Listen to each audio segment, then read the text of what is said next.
Buenos días. El único problema de las segundas partes, las terceras, es que a veces no llenan la expectativa de la primera. Y lo mismo pasa que usted sabe que casi todo el mundo se acuerda de Pedro Martínez, de Randy Johnson, pero poca gente se acuerda de los relevistas medios, de los relevistas largos. Porque cuando la gente se da un manjar, como el que acaba de Miguelito Valerio, Miguelito por aprecio y admiración, ya se le pone difícil la cosa a uno, pero nada. Usted sabe que el código, la modificación del Código Penal, como señaló el magistrado Alejandro, era un asunto de una tarea pendiente. Teníamos el Código Penal francés de 1832, porque el de 1884 la traducción que se hizo fue la de ese. Quizás en el Código Penal dominicano vigente, el que está vigente hasta ahora, se le habían añadido algunas modificaciones. Una de esas modificaciones que ha tenido poca transformación en la actualidad fue la que introdujo la Ley 2497, que modificó esa parte del código relativa a la protección de la persona, fundamentalmente a la integridad física, y que creó los tipos penales de la violencia de género, la violencia intrafamiliar, etcétera, y algunas modificaciones que ahora trajo el código, que la medida de protección que traía la ley 2497, ya el código penal actual lo introduce como una medida sociojudicial, que es importante. Entonces, en esa partecita es fundamental ese nuevo aporte. Y decíamos que fuera de algunas modificaciones, por ejemplo, el doctor César Pina Toribio verificará que, ejemplo, en la estafa se modificó una vez que engañan al jefe, pues se introdujo y se agravó la estafa contra el Estado dominicano. ¿Me entiende? Y así, etcétera. Y como señaló Valerio, la modificación, el código hizo una combinación de, en la parte general, dogmática alemana, refrendado por la dogmática española. Y en la parte especial, en gran parte todavía hemos seguido con la dogmática francesa. Y es por eso que la ley 2497 que hizo, copió el Código Penal francés en ese articulado. Y en el único bache de lo que tuvo la ley 2497, que fue el incesto, que era un delito que en Francia no se castigaba, y aquí lo metieron, entonces le pusieron una pena más grande que la violación agravada por ascendiente, y que entonces se daba esa duplicidad de sanción en ese hecho concreto. A Miguelito Valerio, dentro de esa parte general, teníamos que ver lo de la pena. Esto lo vamos a tocar así, porque lo único incómodo de todo esto es que con cada uno de estos libros nos cogemos 3 semestres en la universidad. Y aquí vamos a tratar de darlo en cápsula. Entonces, como dice una salsa por ahí, no hay cama para tanta gente. Vamos a ver cómo se puede hacer. Entonces, fíjense, rapidito. El código es una modificación sustancial que trae las penas, la denomina, empieza de las penas y de las infracciones, ahí está el asunto conceptual concerniente a infracciones o delitos. En las penas es importante señalar lo siguiente. Primero empieza por la clasificación. Antes tenemos crímenes, delito y contravención, ahora penas graves, menos graves y penas leves. C'est le même chose, como dicen los franceses, es la misma cosa. Importante la clasificación de las infracciones, que también antes lo tenía refrendado, de las penas privativas de libertad, penas privativas de derecho, ¿me entiende? Medidas sociojudicial y las penas pecuniarias. Es importante señalar, lo dijo Miguelito, el gran aporte, las medidas sociojudicial, las famosas medidas de seguridad, ¿me entiende? Que se aportan, que en determinadas infracciones, como parte de lo que es la política criminal del Estado, ¿me entiende?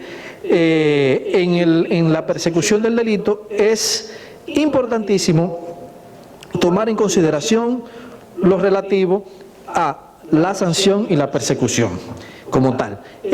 La Constitución establece que el fin de la pena en el Estado de Derecho es lograr la rehabilitación de la persona, la reinserción de la persona.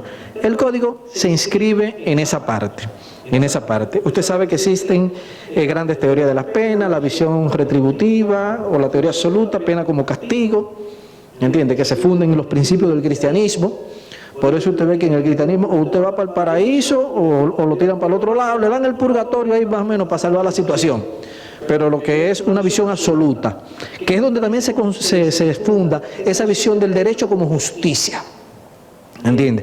Que fue lo que es dentro de las grandes divisiones de derecho, la visión juspositivista, que era la visión francesa, la visión norteamericana, que es la jus realista, ¿me entiende?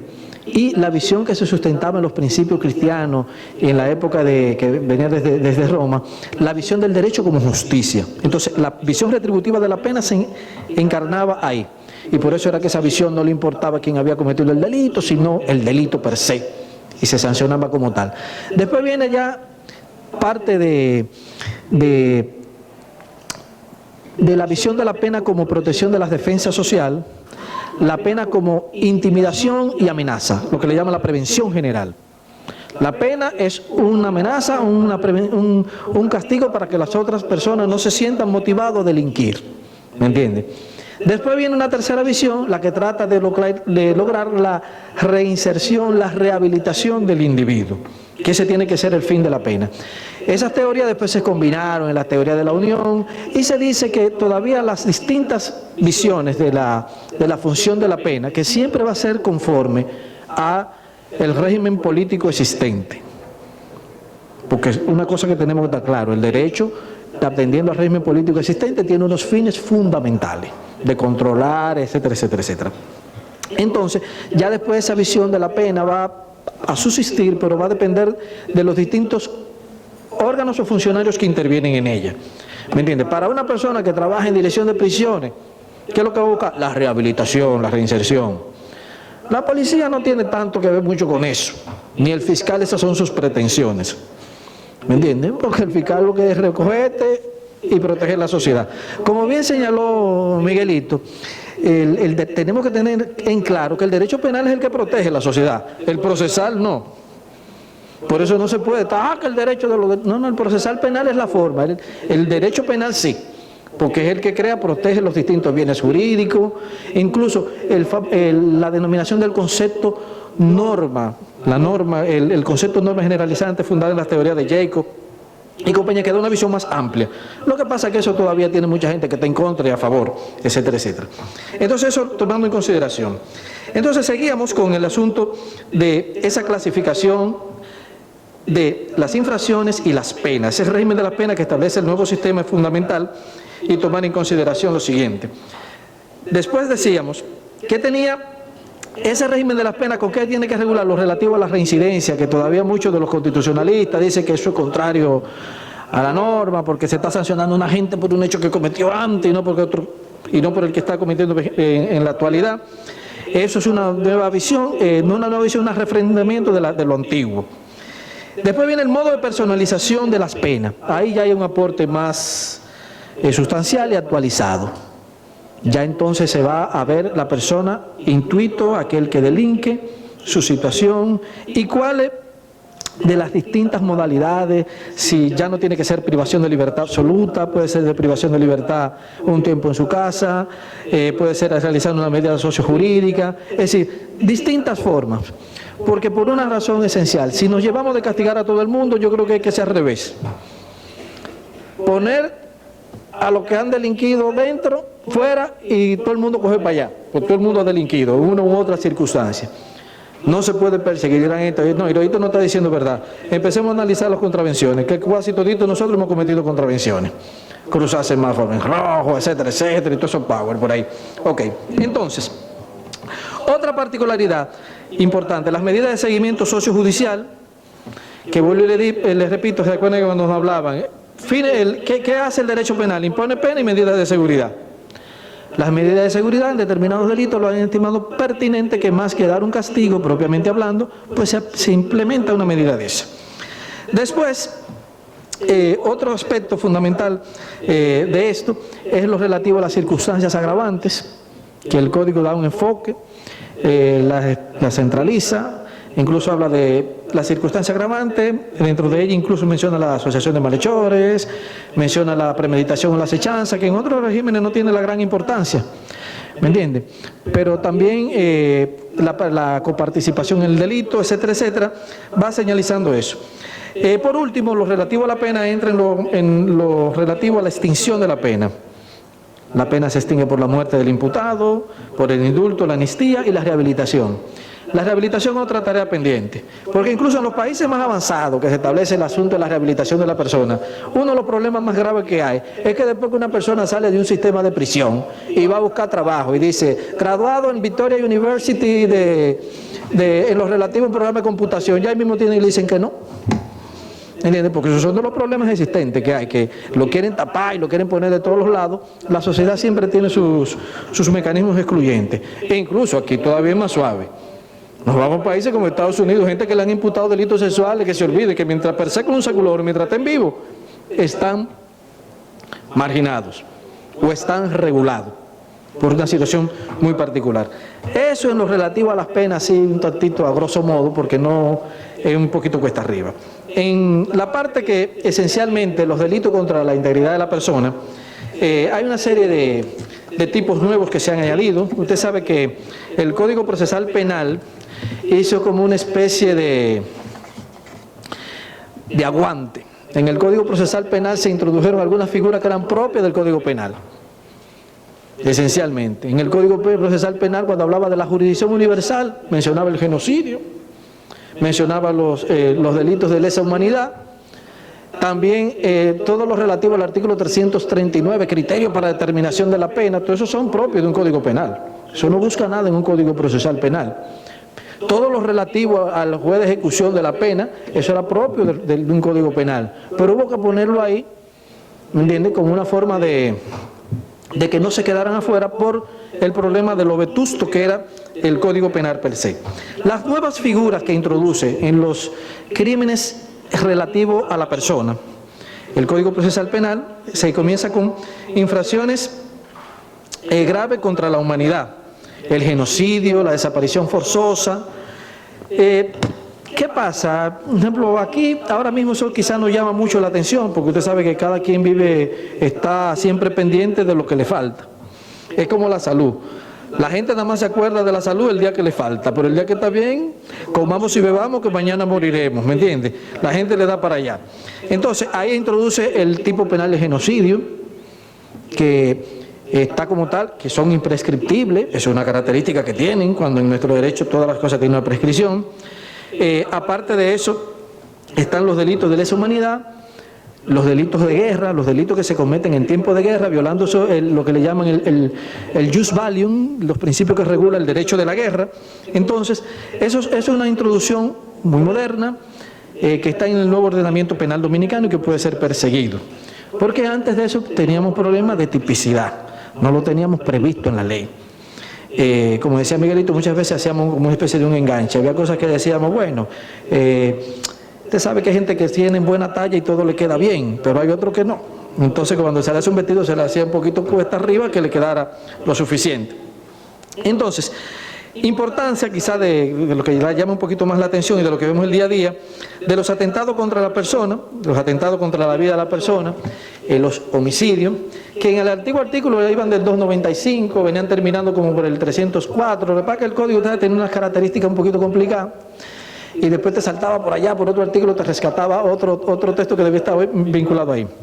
Pero el homicidio, en la visión que tiene el Código Penal, sus elementos constitutivos siguen siendo los mismos. Es importante y vale la pena rescatar el concepto omisión. Nosotros antes, para perseguir la omisión simple, usted sabe que tiene que estar prevista en la ley. La comisión por omisión se podía inferir del texto mismo. El que mata a otro se hace reo de homicidio, pero no solamente se mata accionando, sino también se puede llegar y producir ese resultado usted no haciendo lo que la ley le manda que deba hacer. El incumplimiento. Acuérdense que la acción lo que hay es afectar una norma de prohibición, y en la omisión la persona no hace lo que la ley dice, y fundamentalmente como esa figura que se resaltó Miguel de la posición de garante. Y uno dirá, bueno, pero eso tiene una importancia grandísima, porque muchas veces se da de que quizás los hechos más graves vienen como consecuencia de un ejercicio omisivo, que no se dan con la particularidad que podría darse, pero Coge el caso, ejemplo, de un controlador de tráfico aéreo, que es una persona que tiene la encomienda de regular las rutas de los aviones y que no le dé la gana, ¿entiende? De que dos aviones que están en una misma ruta, él avisarle al otro que se mueva. Y eso se puede constatar. O un tren, aquí ahora que están los trenes de moda, que van en el mismo carril. Entonces, fíjense, ahí son hechos gravísimos. No pasan con frecuencia, no han pasado mucho, pero el día que pasen, óigame, decir eso, no, eso es culposo. ¿Entiende? Es un asunto que hay un problema serio de tipicidad. Decíamos que el texto en el artículo 98 introduce el homicidio. En el 99 habla de los homicidios agravados. Ahí hay una serie de circunstancias agravantes que antes estaban como tal.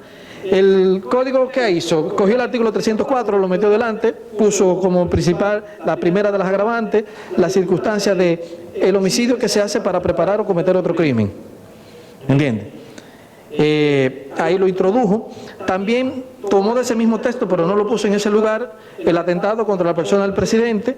Ahí añadió toda una serie de funcionarios: presidente, vicepresidente, jueces, procuradores, etcétera. Es decir, casi incluyó a todo el mundo que está en función de autoridad. En el primer proyecto estaba la policía, después no sé por qué sacaron los policías, pero me parece que si a eso vamos, debieron haber estado ahí.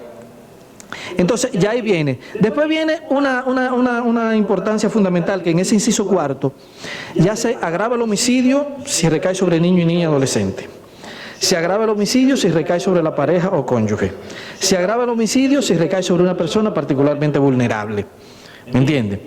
Entonces, ya una serie de agravantes, es decir, ese tipo sui generis del homicidio, entonces ya en esos casos va a considerar agravado y establece las penas de 30 a 40 años, de 20 a 30 años, de 10 a 20 años, atendiendo su particularidad. Es importante también señalar que se introduce una nueva figura en materia también de homicidio. El homicidio agravado por concurso de infracciones, que ya se lo habíamos señalado. El feminicidio. Dirán ustedes, pero si está el asunto del cónyuge, ¿por qué ponen el feminicidio? No, porque el feminicidio tiene una condición, que es el homicidio de una mujer, de una persona que pretende tener relaciones con ella o pretende tener una relación de maridaje con ella. Con eso hay que tener mucho cuidado. Entonces, es en ese caso que se da el feminicidio, si se da en esa circunstancia. No toda muerte de una mujer va a ser reputarse como feminicidio. Porque fíjense que también tenemos, dirán ustedes, bueno, pero había como una... se sanciona también, en el caso concreto se agrava cuando se va a considerar un agravante el hecho de que una persona mata a la pareja, que era el uxorcidio, ¿me entiende? Y también se va a agravar con el parricidio y el filicidio, ¿me entiende? Y el fratricidio entran ahora también, la muerte de los hermanos. Todos esos casos se va a agravar en el código tal como está aceptado. Otra figura nueva que se introduce es el sicariato. Aquí ya el homicidio cometido por encargo, que se cobra dinero, en donde quizás no solamente el que actúa, sino también el que induce, es como sancionar como la industria esta del crimen, que ha estado en vigencia. Entonces se sanciona con unas penas muy drásticas, que ustedes lo ven por ahí, que le señala las penas de 30 años. El envenenamiento sigue siendo el mismo, lo único que quizás se le introdujo, se le quitó sustancias que puedan producir la muerte con más o menos prontitud, y ahora se les introdujo sustancias que puedan producir la muerte. El método y el modo de suministro es intrascendente, ¿me entiende? En el caso concreto. Y es importante porque a seguimiento, y quizás doy un brinquito, me voy al artículo 106, el que habla en daños que se producen por el suministro de sustancias químicas, que es arrojarle ácido de batería, ácido del diablo a la gente, que antes todo eso lo inscribíamos en el artículo 309. Golpes, heridas, ¿me entienden? ¿Por qué hago esto y estoy ahí hablando del envenenamiento? Por una particularidad, porque va a depender de quién esté envenenando. Si quien está envenenando es un ingeniero químico, una gente con conocimiento de química, y sabe que hay productos que se pueden producir el mismo resultado suministrado por la vía cutánea, ojo, eso no solamente que se quise causar un daño, sino que se puede provocar un envenenamiento por esa vía. Usted sabe que hay muchos casos de estos, de los plomeritos, que le tiran el plomerito a uno y otro que está al lado, que le cae, que no era para él el destinatario, se van los dos. Porque la sustancia química produzca, pero ahora, ojo, tiene, como dice Miguelito, para usted tener responsabilidad penal, tiene que ser el econeto que el ebuluar. Usted conocer que eso va a producir ese resultado y quererlo, ¿me entiende? En esas dos condiciones. Entonces tenemos que el envenenamiento, las penas siguen siendo drásticas. Una característica de este código, que la cual yo no estoy de acuerdo, es que han metido penas altísimas. Ahorita cuando veamos la sustracción de menores, está con una pena de 10 a 30 años. Yo no entiendo eso, yo no sé cómo diablos ir a manejar eso, cuando aquí hay sitios que la gente se va temprano, ¿entiendes? Entonces, ahí como que, no sé, esa partecita va a ser re difícil, como dicen, de manejar. Entonces, después viene el dolo preterintencional, que era golpes y heridas que producen la muerte. Acuérdense que en este caso, en el golpe y heridas que producen la muerte, la intención es producirle un daño a otro. En el homicidio era el animus de matar. Ese es el animus necandi. Entonces, eso es fundamental, tomar en cuenta esa consideración. Igual que como le señalé, daños por sustancias químicas, casi siempre lo que se quiere es provocar un daño. Y un daño como acendrado. ¿Usted me entiende? Casi siempre ese delito viene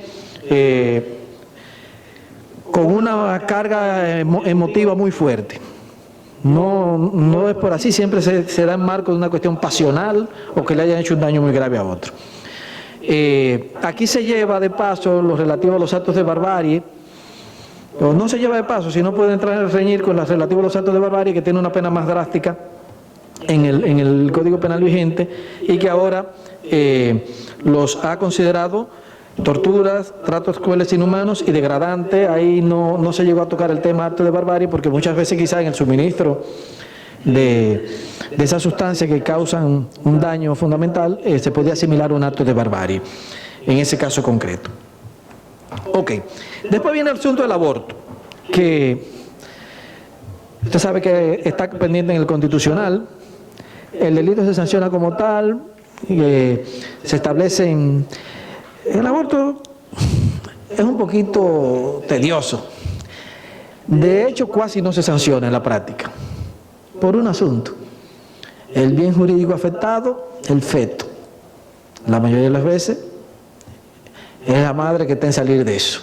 Y ahí viene el problema de la denuncia. ¿Cuándo viene la denuncia? Yo hablaba el otro día con la magistrada Miriam. Yo fui fiscal en el tribunal de la magistrada Miriam, es un paquetón de tiempo. Cuando se muere la madre, que viene la denuncia, o que un tipo indujo a una mujer a abortar y después se fue con otra, ahí viene la mujer, ¡ay, me hizo abortar! Ahora dirán ustedes, por el hecho de que no venga de que no se sancionen con frecuencia, ¿por qué se van a excluir? Las mismas sanciones que usted ve que guarda son sanciones relativamente suaves. Quizás a los profesionales de la medicina que eso es un poquito más alta. Y la modificación que se le sugirió y que se introdujo definitivamente en los casos de la emergencia, de cuando el feto tiene errores congénitos, cuando es fruto de una violación, incluso todo eso que lo manda y lo delega en una ley que se habrá de promulgar. Efectivamente, yo pienso que si usted lee el artículo del estado de necesidad, eso perfectamente podría servir para aplicarse en esos casos. Y yo creo que en ninguno de esos casos nunca eso genera ninguna duda. Pero nada, eso es un aspecto muy conflictivo, lo relativo al aborto y las cosas que implica. Porque usted sabe que aquí es un problema que tiene este país, que aquí las cosas se hacen, como dicen, a la brigandina. Se aprueba una convención internacional, pues después se aprueba otra convención internacional que tiene cosas que chocan. Y después ahí viene que usted tiene que empezar ponderando. Porque también aquí hemos aprobado muchísimas convenciones internacionales que hacen referencia a los derechos reproductivos de la mujer. Y ahí entonces todas esas cosas hay que saberlas compaginar. Independientemente de la postura que yo personalmente pueda tener al respecto, con relación a eso. Continuando, como dicen los italianos, andiamo avanti, ya vienen los relativos a las torturas, tratos crueles, eso ya no, ahí no ha habido la gran novedad. Después vienen los delitos sexuales. Ahí yo creo que la novedad más diríamos como un tanto, como una especie de incongruencia, yo me la hallo chocante, retuvo el sexo oral como violación, de manera expresa. Los franceses decían todo tipo de penetración. Y la jurisprudencia francesa al respecto se encontraba que muchas veces lo habían asimilado a violación, otros que no. Ya aquí trae no solamente la penetración vaginal, la penetración anal, sino te dice también la penetración.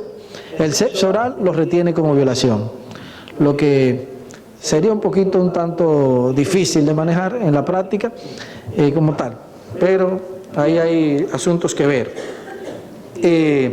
Otro aspecto, en ese caso, el incesto ya sí lo separa, ya no le da una sanción tan alta, incluso a veces más alta que la que se le daba a la violación per se, y ya establece el delito de incesto, actos de naturaleza sexual. Lo único que yo veo es que el incesto es todo acto de naturaleza sexual, incluiría la violación, incluiría las agresiones sexuales en sus distintas modalidades. Pero es que hay agresiones sexuales que no implican contacto físico. Entonces, si se van por la vía incestuosa, puede que una agresión sexual que no tenga contacto físico va a tener una sanción mayor o igual que una violación. Que una violación cometida incluso por un ascendiente, por una persona que se siente afectada por el incesto. No sé si me doy a entender. Un ascendiente que viola a una muchacha o que viola a un muchacho, por incesto tiene una pena de 20 a 30 años. Y también un ascendiente que podría incurrir en una agresión sexual de no contacto físico tiene la misma pena. Cuando en hecho, dirán ustedes, eso es una aberración, sí, pero no cojamos la cosa desde el punto, tenemos que ver los resultados. ¿Entiendes? Entonces, esa partecita ahí creo que también siguió la misma problemática. El exhibicionismo le quitó la pena, le puso multa y le impuso una penita cuando se hacía delante de niños, niñas, etcétera, etcétera. Ahí sí retuvo esa particularidad. Se retiene lo relativo al acoso sexual. Se mantuvo la tendencia de que el acoso sexual aquí en República Dominicana es en posición de autoridad. Hay países en donde el acoso sexual lo puede cometer cualquier persona, sin distinción de si está en una posición de autoridad como tal. Entonces, en esa partecita es importante retener todo eso. Después siguieron, después de las agresiones sexuales, fíjense, es importante que trata los atentados contra la preterintencional contra la integridad, los golpes y heridas que se dan sin querer producir un mayor, sin querer producir un daño más acendrado. Es importante aquí señalar, en ese caso, de que un gran aporte lo hace, me parece, el artículo 106 o 104 del Código, que introduce algo que es importantísimo porque antes no se veía previsto, es decir, 148, excusez-moi. En el artículo 148 introduce un dato importante. Fíjense que ahorita Miguel hizo relación a la tentativa de homicidio doloso, y entonces en el acápite que habla de estos artículos se hace el señalamiento de lo siguiente. Fíjense, muchas veces para diferenciar si había actuado con el propósito, con el dolo de cometer un daño o con un animus necandi, en un caso concreto, la jurisprudencia aquí todavía no había definido de manera concreta cómo usted podía establecer, analizando desde el punto de vista objetivo, cuál era la intención del autor. Ciertamente lo que piensa el autor no lo sabe nadie. Uno sabe lo que el otro piensa atendiendo como usted lo ve actuando. Usted ve un tipo que va, compra una boleta, coge para el estadio, se pone su gorra del Liceo y usted se va a ver el juego. Eso es lo que usted ve. A lo mejor el tipo va al estadio a enamorar a una gente.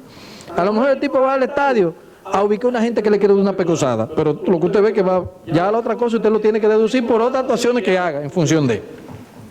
Entonces, ¿qué sucede? En lo relativo a la tentativa, aquí usted sabe que antes era característico, una gente le metía 4 tiros a otro, no lo mataba, tentativa de homicidio. Se agarraba y le tiraba esos 4 tiros y se le pegaban los 4 y el tipo quedaba vivo, golpes y heridas. Como que se premiaba la buena puntería. Sí, eso no tenía otra razón de ser. Y no tomaba en cuenta aspectos que eran esenciales, que ahora aquí se resaltan, que son propios de la jurisprudencia española, como tales, un ejemplo, el objeto utilizado para la comisión del hecho. Le tiró con una escopeta 6 cartuchazos.